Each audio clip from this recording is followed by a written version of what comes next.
Goeienaand broers en susters, baie welkom by vanaand se middernagdiens. Vanaand word die bordjies verhang, letterlik. Sodra ek nou klaar opgeneem is, dan gaan ek die 2025 almanak afhaal, dan gaan ek die nuwe een wat my die Hagen vir my gegee het, opsit. Dis ons middernagdiens, dis ons laaste diens vir die jaar. Kom ons vra dat die Here dit ook sal seën, soos wat die Here heel jaar lank met ons geloop het. Kom ons bid saam. Ons groot en wonderlike Here, ons wil graag vanaand aan U die eer gee vir die jaar wat was. Here, al die prestasies, al die oorwinnings in hierdie gemeente, is te danke aan U en U bystand. Here, ons vra dat U ons sal versterk en ons sal bemoedig vir die jaar wat kom, en dat dit wat ons nou gaan lees, dat ons sal hoor wat U woord daarin is vir ons. Amen. Ons lees vanaand uit Prediker 3, daar's 4 skriflesings wat aanbeveel word vir ou jaar, elke jaar, en ons kan nie elke jaar Psalm 8 lees nie, so ek het besluit ons gaan Prediker 3 lees, en ek lees vir ons vers 1 tot 13, en dit is alles op bladsy 694 in die Ou Testament. Vir alles is daar 'n vasgestelde tyd. Daar is 'n tyd vir elke saak onder die hemel. 'n Tyd om geboorte te gee en 'n tyd om te sterf. 'n Tyd om te plant en 'n tyd om uit te trek wat geplant is. 'n Tyd om 'n lewe te neem en 'n tyd om te genees. 'n Tyd om af te breek en 'n tyd om op te bou. 'n Tyd om te huil en 'n tyd om te lag. 'n Tyd om te rou en 'n tyd om te dans. 'n Tyd om klippe weg te gooi en 'n tyd om klippe bymekaar te maak. 'n Tyd om te omhels en 'n tyd om ver te wees van omhelsing. 2020. 'n Tyd om te soek en 'n tyd om te laat wegraak. 'n Tyd om te bewaar en 'n tyd om weg te gooi. 'n Tyd om te skeer en 'n tyd om toe te werk. 'n Tyd om stil te bly en 'n tyd om te praat. 'n Tyd om lief te hê en 'n tyd om te haat. 'n Tyd van oorlog en 'n tyd van vrede. Watter voordeel het die een wat werk van dit waarmee hy hom afsloof? Ek het die taak gesien wat God aan mense gegee het om hulle mee te belas. Alles het hy mooi gemaak op sy tyd. Hy het ook die besef van tydstuur in hulle harte gegee, sonder dat die mens enigstens die werk van God wat God van begin tot einde doen kan pyl. Ek het besef dat daar tussen hulle niks beter is nie, as om vreugde te ervaar en die goeie te geniet in die lewe. Ja, elke mens, dat hy eet en drink, en die goeie geniet, by al sy inspanning, dit is 'n gawe van God. Ons lees net tot sover, mag die Here elkeen seën wat die woord hoor, en ook daaraan gehoor gee. Ek het probeer om vir vanaand 'n toneel in die hande te kry, maar ek kon nie, want die fliek is te nuut. Net so voor Kersfees het ek in die Voslose fliek gekyk, Knives Out, Wake Up Dead Man. Dis 'n speurverhaal waarin Daniel Craig die rol vertol van Benoit Blanc. In die derde fliek het hy 'n belaglike pruik op en soos die vorige 2 flieks het hy 'n meer belaglike aksent. In die fliek word die klein dorpie se nuwe priester verdink van moord op sy ouer en mislukker kollega. Die gehoor weet hy het dit nie gedoen nie, maar die ander karakters weet dit nie. Voor die moord plaasvind, probeer die jong vader Judd om 'n biddier te stig. En hy deel toe hoe hy as tiener 'n man doodgeslaan het. Hy sê hy het mure opgebou van geweld en van woede en van verslawing. En op 'n dag, toe het die Here hom veilig genoeg laat voel om sy vuiste neer te sit en om sy arms oop te maak. Hy sê hy het nie soveel 'n Damaskus oomblik gehad as wat hy elke dag deur God gedra was nie. En vir hom was die verskynsels van die daaglikse brood net dat God hom elke dag aan die gang gehou het. Dit is 'n mooi storie, dis 'n goeie fliek, ek beveel dit aan. Toe ek nou die toneel gesoek het, toe kon ek een relevante video kry wat ek nie kan gebruik nie, want die beeld is sleg. En ek het gesoek vir Father Judd prayer meeting. 4 ander video's was oor ander dele van die fliek.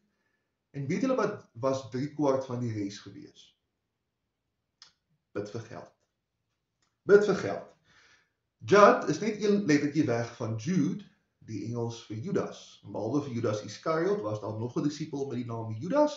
Die Katolieke vereer hom as die heilige van hopelose mense. En in my onkunde, toe kom ek af op dosyne gebede op YouTube wat jy tot St. Jude kan bid. En dit gaan alles oor geld. Nou ek verstaan mense het geld nodig. Ek het geld nodig om te oorleef. Ek verlang net na die tyd toe die Here se seën volgens die media enigiets anders as geld kon beteken. Tot omtrent so 1800, 900 het mense vir die Here geld gegee as 'n teken van dankbaarheid. Vandag moet die Here vir mense geld gee as teken van seën. En dis een ding om vir die Here te vra vir kos vir vanaand, maar dis 'n heel ander ding om skepe, vliegtuie en herehuise te beloof in die naam van die Here. Iewers het geld die afgod geword, in wie se diens mense vir God probeer inspann. Maar dis maar die samelewing waarin ons lewe. Ons kan nie net 'n bietjie gaan stap nie. Ons moet lyk soos Arnold Schwarzenegger. Ons mag nie net lekker saam bly in die gemeenskap nie. Ons moet dorp van die jaar wen. Dis nie genoeg dat die misdaad afkom nie. Suid-Afrika word altyd internasionaal vergelyk en dan lyk ons sleg. Maar ons sal nooit kan vergelyk met Noorwe nie, want hulle is maar 5,6 miljoen mense in die ys. Ons is 60 miljoen mense. En ek was so dankbaar vir my gemeenskap, toe ek die preek voorberei het en ek sien daai vreeslike gebede op YouTube. Want ons is nog dankbaar oor die klein goedjies, al sê die wêreld anders. Ek weet nie hoeveel mense se gunsteling boek Prediker is nie. Dis nie besonder opwindend of opgeruimd nie. Maar vandag se skriflesing bied so 'n helder teenargument teen ons tydsgees. Wat sê die wêreld? Dis nie genoeg om aan te hou vir beter nie. Jy moet elke jaar nog meer beter doen as van tevore. Ons arme kinders kan net praat, dan moet hulle al Pythagoras se stelling ken. Wat sê die Prediker? Prediker sê, ons 'n tyd en 'n plek vir alles, soet en sout. En ons hou nie hiervan nie.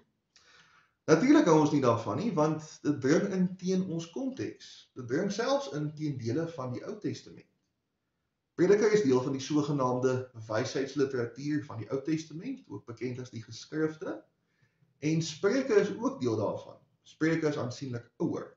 Nou, Spreuke is nie 'n slegte boek nie, daar's wonderlike raad oor die lewe. Spreuke 17 vers 28 is een van my gunsteling spreuke in die Bybel. Selfs 'n sot wat stil bly word as wys beskou. Nou wat is dit anders as 'n toe-bek is 'n heel-bek? Wonderlik, fantasties. Maar boeke soos Prediker en Job tree in gesprek met die wysheid van wat voor dit gekom het. Dis geskryf deur mense wat toegang gehad het tot Spreuke, maar wat daarmee 'n bietjie wou verskil. Spreuke 1 het die ongelooflike toneel waar dame wysheid in die straat rondloop. En sy nooi mense nader, maar sy's vies want niemand luister na haar nie. Dan sê sy sal lag oor die mense wat haar raad verontagsaam, sy teëspoed. Die implikasie is dat dit goed sal gaan met die mense wat na haar luister en sleg met die mense wat haar ignoreer. Wat Job en Prediker doen, is om te vra, maar sal dit altyd goed gaan met daardie mense? En as die antwoord nee. Vratsongelukke, skielike dodelike siektes, geliefdes wat sterf, dit kan met enige iemand gebeur op enige tyd. Mense het ook gedink dat alle rampe noodwendig God se straf is. Prediker sê nee, daar is net 'n tyd vir alles. My vermoede is dat die Prediker miskien baie fliks was, of dalk baie lui, want elke paar verse noem hy die mense se arbeid en hoe hard die mens werk. Maar dit kom ook in die konteks van die tyd. Meeste gelowe in Ou Wes-Asië het een of ander skepingsverhaal. En in meeste van daardie verhale is die mens gemaak om die aarde te bewerk vir die afgod of vir die gode. Dis net in Genesis wat die mens aangestel word as die hoogste skepsel in 'n goddelike beeld. En volgens Joodse en Christelike tradisie is Prediker deur koning Salomo geskryf, maar as gevolg van die taal wat daarin voorkom, veral leenwoorde wat uit die Persiese taal uitkom, was dit moontlik eers na die Babyloniese ballingskap geskryf. So wat het in daai tyd gebeur? Juda is ontwrig. en word gekonfronteer met al die ander gelowes se soeke na betekenis. Volgens Assirië, Babylonië en Persië is die mens weinig minder as die gode se slawe, maar dis nie hoe Juda oor die lewe gedink het nie. Prediker sê die lewe is 'n gawe van God en om te werk ter eer van God en om die goeie te geniet, dit is die beste. Wie weet wat die woord utopia beteken? Die oorspronklike gebruik van hierdie woord kom uit 'n boek deur Thomas More. Hy was 'n tydgenoot van Luther en Calvin, maar hy was 'n Katoliek. Utopia is 'n satiriese boek oor hierdie ongelooflike, wonderlike, lekker paradys om in te woon. Selfs die slawe se kettinge is van goud gemaak. Slawe sal daar wees, maar hulle het goue kettinge. In Grieks letterlik beteken utopia geen plek. Hoekom? Want geen plek is net altyd goed nie.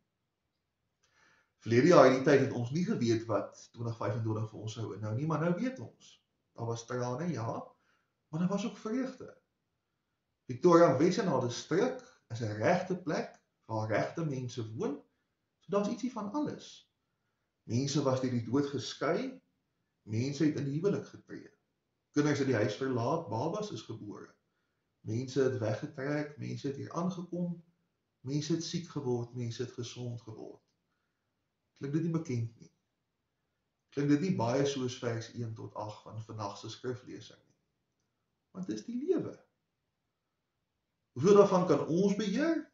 Ons kan ons eie optrede beheer, en dit is ook wel makliker gesê as gedaan, en ons kan skaaf van ons perspektief. Bloot om die einde van 2025 te mag sien, is 'n genade. Om hier te kan wees is 'n geweldige seën.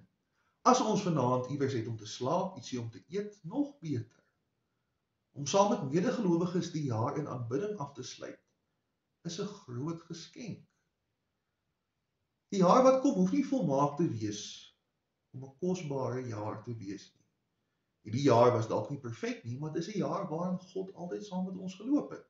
Mense het geestelik sterker geword, mense het nader aan die Here gegroei, en wat is op die ou end meer belangrik as dit? As die Here vir jou geliefdes gee in 2026, gryp hulle vas. As daar geleenthede kom waar God vir jou troos of verligting of vreugde gee, omarm dit. Moet nooit huiwer om te kla by jou Skepper nie, maar onthou ook wat jy het. Geniet die jaar wat kom, geniet ou jaar, verantwoordelik, want God gee dit vir jou. Maar gaan ook 2026 in met oop oë. Bewus van die skadukant van die lewe, maar dankbaar vir die daaglikse brood van God, wat in elke seisoen en elke tree wat ons gee, ook by ons is. Voorspoedige nuwe jaar. Amen. Ons Here, ons wil vir U dankie sê dat U by ons was in die afgelope jaar. Ons het soveel om voor dankie te sê. Here, selfs in ons moeilike tye weet ons dat U by ons is, en dat dit U is wat ons daardeur gedra het.